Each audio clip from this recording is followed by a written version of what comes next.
What is up, guys? It is Joe. We are back. We're talking all about the Cats, specifically about my recent trip to Las Vegas for Big 12 Media Days. I'm going to give you all my thoughts on the Cats, what was said by Chris Kleiman, Avery Johnson, the rest of the fellas. There's a lot to discuss today, and I'm excited to do so thank you for being here for that. Before I do get into my thoughts about the trip, let me tell you this. Guys, at 3,000 subs, I'm going to be getting a cat script tattoo on the left thigh. It'll be pretty sweet. I know you've all seen the cat script. I'm not going to put a picture up this time, but it is the cat script. I'm going to get it on the left thigh and get it taken care of. Also, quick shout out to No Rivals for the sweet hat, the K-State hat. It's pretty exciting, and I love it, and I'm pumped to have one. So shout out No Rivals. Be sure and check them out. I think we're about 2,400-ish subs, climbing up a little bit closer, but the second we cross that 3,000 threshold, I'm going to get that tattoo done, and I'll get some pictures out on social media to confirm it, make sure that I'm not just saying it. But let's jump in right here. Now, I've got a lot of thoughts on the trip. I'm going to try to kind of consolidate, because I could sit here and say Avery Johnson's really cool for about 30 minutes, but I'm going to try to consolidate to 5 main points. 5 takeaways that I think deserve mention, or things that most captivated me or caught my eye. In the trip, I got to spend some good time with people I've known for a while. I got to see my guys over at Go Power Cat, Tim Fitzgerald, Cole Carmody, Ryan Gilbert. I got to meet Big B. Shout out Big B. Super cool dude. A big fan of their work over at Big 12 Insiders and Go Power Cat. I got to see John Kurtz for a split second. He was kind of in and out of interviews, so I didn't get to talk to him too much, as well as spend about 30 minutes talking to my guy Wyatt Thompson. Man, what a good dude. Wyatt deserves all the success he has, man. One of the best people I've ever met, so shout out him. I also got to meet some new friends. I got to meet Dennis Dodd, got to meet Brett McMurphy, some senior national reporters. Really good dudes, man. Awesome people, and just an exciting thing to get to tag along and be kind of a fly on the wall, get to hear some of those conversations. It was pretty sweet to get to see some of those dudes. But I want to start off here because I think this is a good starting point. Chris Kleiman, first of all, killed the lavender jacket. Need that jacket in my closet. Going to toss it out there now. I need one of those for myself. But Chris Kleiman was awesome, man. He was really candid about everything. It wasn't a coach speak day. It was a lot of stuff where it was interesting to hear. I thought Shahan Jeyarajah over at CBS Sports, shout out Shahan, man. What a great dude as well. Wrote a great piece about Avery Johnson and the transition from Will Howard to Avery over on CBS Sports, so be sure and check that out. But he talked about what it took for the coaching staff or what they needed to see to willingly move on from a guy like Will Howard, who's the program's all-time passing touchdowns leader, very respectable name in college football. Now he's starting at Ohio State. What did you see to get to that point? And Chris Kleiman basically said this. He talked about Avery's competitive spirit, his nature, his ability. When he recruited him, he openly told him, hey, you're going to be the face of the program. That's what you're going to be. You're going to be the face of Kansas State football. And it hasn't taken that long to get there. It's been one season, and Avery's already there. I mean, this dude is a national name. Everyone knows. He's got the 9th best Heisman odds. There's a lot of stuff out there in that category. But Avery legit, like, one of the youngest guys at Big 12 Media Days. Not many sophomore quarterbacks made the trip. I think TCU's Josh Hoover made the trip. Other than that, I can't recall the name unless I'm just blanking on one of the 4 new schools. But usually a lot of juniors and seniors. Avery was the lone dude that stepped in, but I know some people will say that doesn't matter. He's the starting quarterback. Obviously, he's coming. Not a lot of teams brought it. I mean, there's not a situation where every single team has to bring a quarterback. Like, there are teams like Arizona State, they didn't bring a quarterback. There's teams like Iowa State, they didn't bring Rocco Beck. There's teams like that where it's like sometimes you don't need to set these guys up to go address the media. It tells me a ton about Avery's leadership. This is the dude. Like, this is the guy in the locker room that you listen to. Doesn't matter that he's a young guy. He knows what the culture is going to continue to establish that. So, huge thing there. But a really cool thing Chris Kleiman mentioned was how competitive the dude is. And I know that's not groundbreaking. Saying a quarterback's competitive, it is what it is.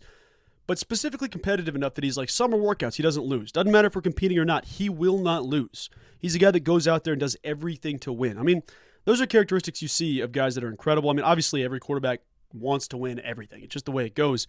But that's a guy like Patrick Mahomes. Pat doesn't lose anything. He's good at everything for no reason. He could be playing cornhole. Dude will beat everybody. If Avery has those qualities, man, that bodes well for the football field. I know that's not related to his specific skill set, but it is a cool thing to see how competitive he is and how bad he wants to win, his desire to win. That definitely speaks volumes to him as a player, and I'm excited to see that on the football field. But he talked about, hey, this is the most competitive guy I've coached since Easton Stick at NDSU, who now is with the Chargers. And I know that he didn't have a great debut with the Chargers here last season. I think they got blown out by the Raiders in that game. But the dude definitely, as a college quarterback, I mean, he won multiple national championships. He's a superstar quarterback. Kleiman's had guys like Carson Wentz. He's had guys now like Adrian Martinez, who's MVP of the UFL. He's had a lot of great guys in that back pocket. Matt Wells, very close with Jordan Love. There's been a lot of NFL success in that locker room. But it's just basically like, hey, Avery's next level, man. This guy's out of this world, and the world's going to find out soon. He mentioned towards the end of his interview, breakout session interview, and basically said, hey, I know he can be the best quarterback in the Big 12. He knows he can be the best quarterback in the Big 12, and it's time to make it happen. That's a big statement for a sophomore quarterback, coming into his first season as a starter. The kid started 1 game, and Kleiman's putting that up there, and I love to hear that. That's a great thing to see. So I thought Avery Johnson was the first point I wanted to cover on that. We'll double back to Avery in a sec here for another reason later, but now I want to transition to Dylan Edwards. Dylan Edwards didn't make the trip, neither did DJ Giddens, neither of those guys are there. Obviously, to an extent, it makes sense with Dylan because it's like, well, you don't want to, you haven't been at the program in the offseason to officially feel the K-State wave, or what happened last season, but you weren't there to experience it. It's more of a reward for guys that have been there. DJ Giddens isn't there because DJ is not DJ's a great dude. Love DJ to death. I think his personality is hilarious, but you don't want to put DJ behind a mic and make him sit there and do press hits all day. That's not necessarily DJ's character. The dude just wants to run through people's faces over and over, Marshawn Lynch style. But I think the importance of Dylan Edwards was something I wanted to mention because Chris Kleiman talked about, how important recruiting the state of Kansas is. Not just, Avery Johnson's or Gus Hawkins's or Caden Massey's or, now Lincoln Cures. It's not just about winning the high school battles. It's also setting the precedent for, if things don't work out in the transfer portal, if you go somewhere else, and a la Dylan Edwards going to Colorado, if you go somewhere else, it is important that we have the relationship with you, that you are okay to pick up the phone and give me a phone call. Chris Kleiman talked about it with Glenn Kinley from KSNT. Shout out Glenn. He was working hard all week. He basically said, I left it positive. I mean, when he told me he was going to Colorado, I didn't say you're making an awful decision. You'll be in the portal in a year. Don't, look what you're doing to me. He wished him luck. He willingly wished him luck. He said, you know what? I hope it works out for you, man. I hope for the best. He said, hey, I'm a husband. I'm a father. I want these kids to succeed. I don't want just, even if it's not with me, I want these kids to succeed. That's what the future is helping young people. That's why you get into coaching. And he left it so positive that the second Dylan Edwards gets in the portal, Chris Kleiman was the first guy to call him. Wasn't an assistant, wasn't another coach. It was Chris Kleiman calling immediately. And he said we picked up exactly where we left off and we went from there. So we got him on campus. We got him around Avery, which granted, everybody wants to be around Avery. He also talked about it saying, hey, we have to limit how much Avery can do in terms of media and stuff like that because we need him to play football as well. He can't just be lead recruiter, main interview guy all the time. We got to get Avery on the field cooking, but pretty damn cool that dudes are like, I need to be around Avery. How good of a dude he is, how good of a selling point he is, how good of an athlete he is, how great of a football player he is. I think that speaks well for Avery as a player, but it establishes such an underrated component of K-State football is hitting in the transfer portal. You need to hit in the portal because no, Kansas isn't a pipeline state like Florida or Texas where there's 8,000 top guys, entering the portal every single season, but there are going to be the objective guys that you miss out on. I'm not wishing either of these guys bad luck, but names would be like, a Mike Boganowski recently going to OU. No negativity. I'm not wishing him to fail. I hope he succeeds at OU, but if he doesn't, leaving that relationship on a high is still good so that, hey, you know what? It didn't work out at OU. I didn't get the playing time I wanted, whatever the case is. Let's go see what's happened at Kansas State. Come back closer to home. Those are conversations you want to leave, so it's important to see Dylan Edwards hit the ground running because if this kid goes out there and balls out, first of all, what an awesome moment. Chris Kleiman talked about how good of a dude he is, how ingrained he is in the culture. If he goes out there and balls out, which I think all of us agree will happen, it's going to speak volumes for the future of the program as the flagship program in the state of Kansas. We're already there. I'm not saying it changed anything, but getting guys through the portal to come back, to say, I made the wrong choice or it just didn't work out for whatever reason. I didn't like the coach. Something happened. Let me come back home and see what I can do here. And then if Dylan Edwards successfully lays that path, because Avery did it in high school. You had guys before him in high school that have made the choice to stay home. Look what can happen for you, whether it's in the portal or as a high school kid. So Dylan Edwards is an integral part of the team this year on the football field, but also for future classes wearing that Superman cape of, hey, I went first. This is what I need to do to succeed. So something cool there for sure. Quickly, I will say this. Chris Kleiman listed 3 guys to watch for bigger roles in the upcoming season, that being Garrett Oakley, Tobio Osunsomni, and then the last player being Austin Romaine, which kind of caught my eye. I thought it was interesting. Romaine was used sparingly. He had some injury stuff going on last season, but they needed him to play, and he played a lot. Got some good experience. It wasn't always a consistency. He's a young player, but I would expect that kid, when he hits, when he reaches his peak, and I know that's a ways down the road, he is going to be legit one of the best linebackers in the country. I'm going to say that right now. I know we're early in that process, but putting that out there, Tobias Insomni might be a starter by the season's end. I think that kid has the ability. Full-time defensive end now, and we all know about Garrett Oakley. I've raved about Garrett Oakley. I've raved about the tight end room, and I'm excited to see what he can do. Next thing I want to talk about is DJ Giddens, folks. I talked about it a little bit earlier. DJ is the dude. They asked about it on the stage. There was a guy, I forget who to credit. I apologize, guys. It's on me. Someone asked, hey, how do you go about balancing DJ Giddens, Dylan Edwards? Is it going to be similar to last season with Trayshawn Ward? How's that working? How's it going to work, essentially? And he goes, we're going to try to balance it. It'll be similar to what it was with Trayshawn, but There's also going to be games where we give DJ 30 carries. DJ is going to tote the rock some games, and that's what you have when you have an elite running back. It makes your receivers better, your tight ends better, your offensive line better. When you can establish an impressive ground game, and DJ Giddens is that dude. He's got great vision, great patience, all these traits of an NFL running back. We're going to give DJ the football this season. We're going to give him the football. There's going to be games where he gets 30 carries. I mean, you saw it against UCF. He was a dog. You saw it against NC State in the bowl game.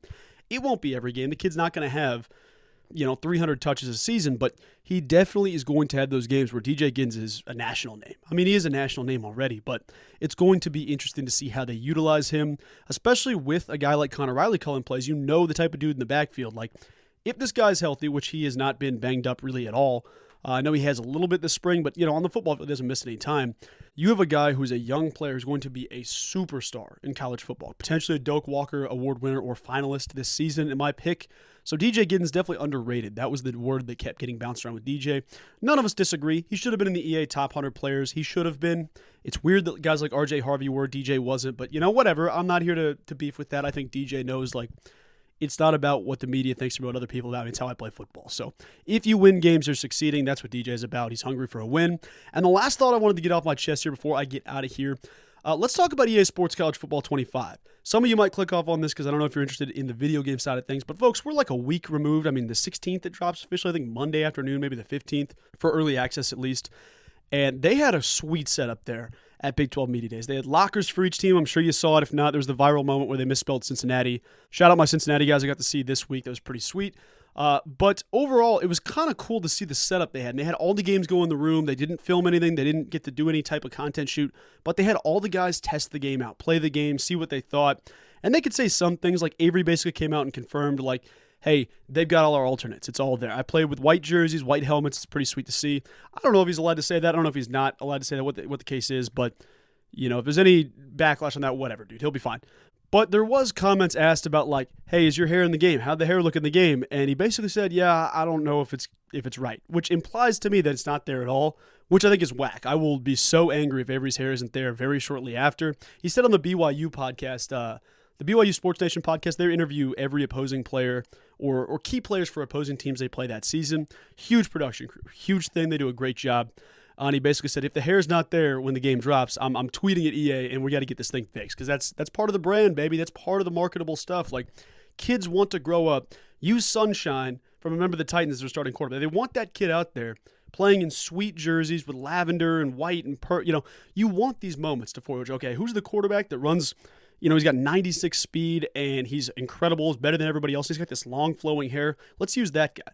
That's how you start a generation of Wildcat fans. It's why for some reason every kid was an Oregon fan because of DeAnthony Thomas growing up in the NCAA Football 14 and 13 edition. But those are kind of my thoughts on that. I'm excited to see what happens when the game does drop. This will be Tuesday or Monday, one of the 2 days over there. I'm going to make a full breakdown going through the rosters, talking about who's underrated, overrated, whatever the case is. I don't know that anybody's going to be overrated per se, especially not seeing anyone in the top 100. But we'll talk about that here at length. But guys, a reminder, if you like the content, K-State football, K-State basketball, be sure and hit that subscribe button. And once we hit that 3,000 mark, I'll get that tattoo done and post some pictures on social media. But guys, it's pretty much going to do it for today. There's a lot more thoughts I can get to, and I'll probably do that throughout the week. I'm still on the road a little bit, so I should be back in studio here at home officially Monday, maybe Sunday as well. But guys, that's going to do it for today. I appreciate each and every one of you for watching. I hope you have a wonderful rest of your day. Go Cat.